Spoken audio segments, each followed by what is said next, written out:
Welcome back. And now we're going to send it to Chris Smith with head coach Mike Grossner. Thanks, Kelsey. I'm here with head coach of the Baker football team, Mike Grossner. Coach, you've had a pretty good season so far. While your record's 2-3, you guys have played some really tough competition. You played Lindenwood on the road, and then you've had Missouri Western on the road, also a Division II powerhouse. Tell me a little bit about, in generalities, how your season's going. It's going pretty well. We'd like to be 3-1 in the league. We're 2-2, or actually 2-3 total, but 2-2 in the league.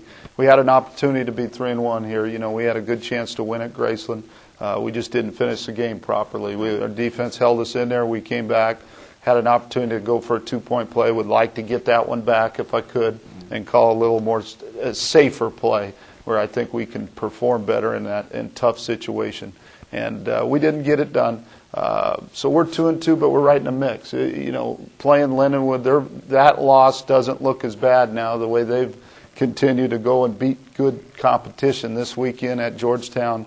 They went up there. Georgetown's always a top 5 or 10 team, and they had them 46-6, I believe, in the third quarter, and ended up beating them 58-30.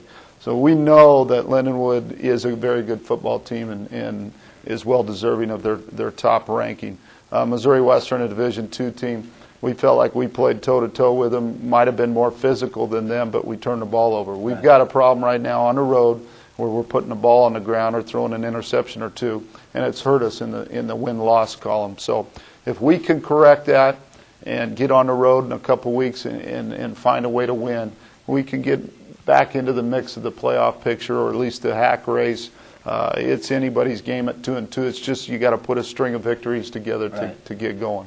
Okay, well, take me back 2 games ago. We'll get to Graceland in a second, but 2 games ago you had Benedictine at home. I know privately you told me before the game that this was the most important game of the season at that juncture, had to win, and you guys went out and got the result. Tell me a little bit about the Benedictine game. Yeah, we felt like an early season big game. And being at home, we've got a goal to win all our home games, and we're staying on track for that one. And we felt like coming into that game we had a good opportunity to win as long as we minimized mistakes and play hard, and we did. You know, at halftime it didn't look great. We were down, but we felt like we were in control. We hadn't hit on any cylinders yet, especially offensively. And then in the third quarter, our defense played real well, and offense got going, and we scored 22 quick points, got on top of them, stayed on top of them, knowing that they've been a team all year that has played some tough games and came back in every game. And I kind of brought the team up during the game and said, hey, this team's been here before. They're not going to lay down for you. We've got to put them away, and we really didn't. We let them back in, and we hung on. I think that game will help us down the road. It allowed us to win a tight game, you know, and good teams got to win tight games. Cool.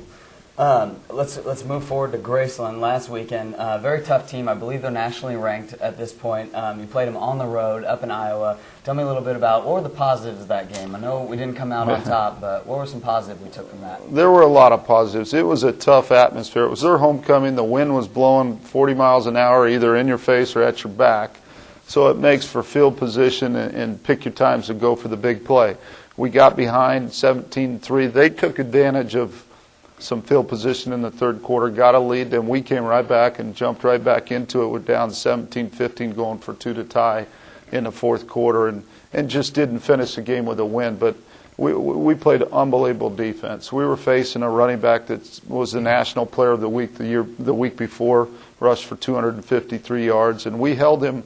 When I say held him, we held him to 170, but it was 41 tough carries. And in the first half, he had 21 carries for about 135, I believe, and in the second half he had 20 carries for 35 yards. So our defense tightened up, got us back in the game, made some plays, and then we've got to learn to finish on offense and you know, complete the job.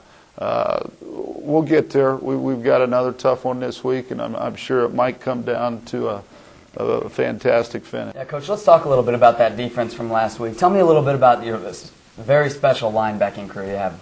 Yeah, they're becoming a real special group. All 3 of them this weekend against Graceland. Of course, we're facing a great running team, and they put up some numbers that I've never seen a group in one game put up. Spencer Kern, our middle backer, had 20 tackles. Brad Page had 16 tackles, and Micah Mason had 15 tackles.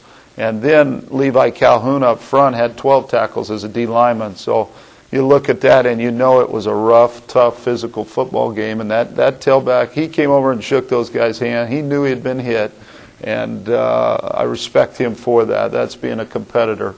But they're starting to make their name within the league. You know, coaches see them on film.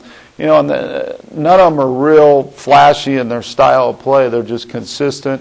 They work well together. They feed the running back to each other, and then they make the tackle. And that D-line's been playing excellent, too.